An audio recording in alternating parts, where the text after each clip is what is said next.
This video was brought to you by Imprint. Could Google be broken up? Well, this might sound like an absurd question. According to a report by Bloomberg, a forced breakup of the tech giant is exactly what the US Department of Justice is considering following a major antitrust suit against the company. So in this video, we'll explain how we got to this point, what's actually on the cards, and what the most likely outcome is. So let's get straight into it. Earlier this month, a US federal judge ruled that Google had spent billions in maintaining an illegal monopoly when it comes to search. In the purest sense of the word, a monopoly is a company that controls the entirety of a market. That, however, is exceedingly rare, and the relevant question for regulators isn't a binary one about whether or not a company has a 100% monopoly, rather how much so-called monopoly power they have in a given market. And well, Google has a lot of monopoly power. According to data from StatCounter, Google has an astronomical 91% share of the global search engine market, with Microsoft's Bing search engine on just 3.9%. But it's not simply Google's vast control that regulators take issue with, but also how Google maintains this control. Specifically, the antitrust suit revolves around agreements that Google has made with other tech companies. That's because if you've ever set up a new phone or tablet from the likes of Samsung, Huawei, or even Apple, you might have noticed that the default search engine is Google, or at least Google-based. And if the new device runs Android, it's also more likely than not that Google Chrome will also be installed as the default browser, the Play Store as the main way to get apps, and Gmail as the default email app. That's no coincidence either. Currently, to get access to apps like Gmail and the Google Play Store, device manufacturers like Samsung and Huawei are also required to include Google Search and Chrome, and to make them the default. In fact, Google itself has paid huge sums in order to get Google set as the default browser and/or search engine, with them spending $26 billion on this in 2022 alone, $20 billion of which just went to Apple. Now, it's worth noting that the attempted breakup of a tech monopoly is nothing new.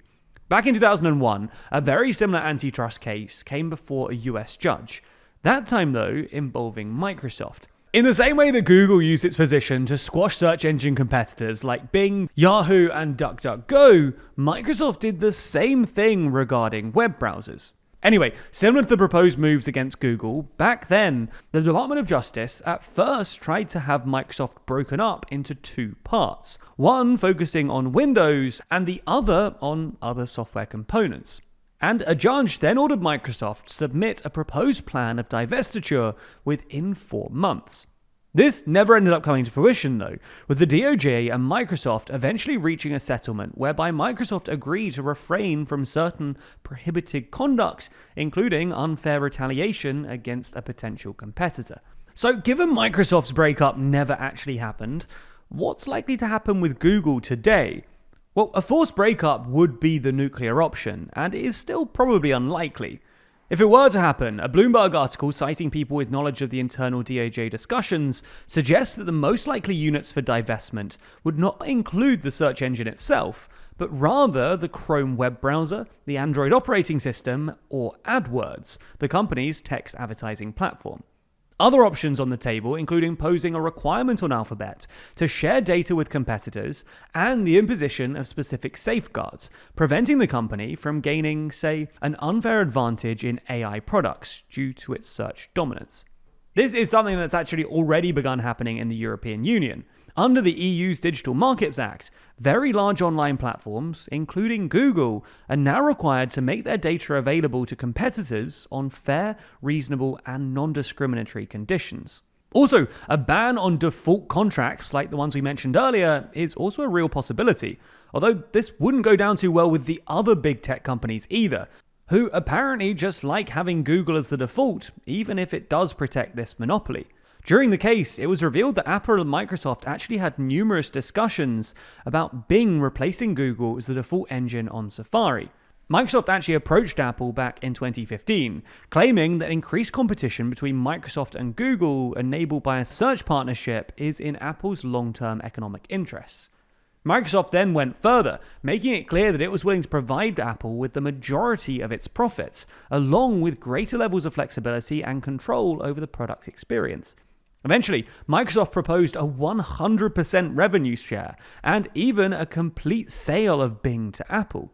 But even though this would nominally introduce some competition into the search engine business, which could in theory allow Apple to negotiate better terms with Google, Apple weren't at all interested. During the case, Apple's senior vice president of services stressed that there's no meaningful alternative to Google, and there's no price that Microsoft could ever offer Apple to make the switch to Bing, citing Bing's inferior quality and the associated business risk of making this change. Nonetheless, even if Google provides a good product, this could change in the future. In fact, in 2020, Google went as far as to explore the impact on profits if it were to significantly reduce the quality of its search product. And that study concluded that the impact, given the lack of a viable competitor, would be minimal, leading the judge to highlight that the fact that Google makes product changes without concerns that its users might go elsewhere is something only a firm with monopoly power could do. This is fundamentally why Google and Alphabet have come under such scrutiny. Companies with monopoly power can do two main things: crush competition and lower quality, both of which stifle innovation and hurt the consumer. As such then, this is unlikely to be the last time we hear about Google and antitrust. A second case, this time alleging an illegal monopoly in the digital advertising market, is set to get underway next month.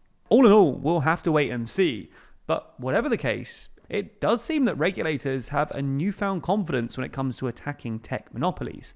And as such, Google could be in the firing line. If you want to keep learning, the very best way is through Imprint. That's the brand new way to learn, built from the ground up.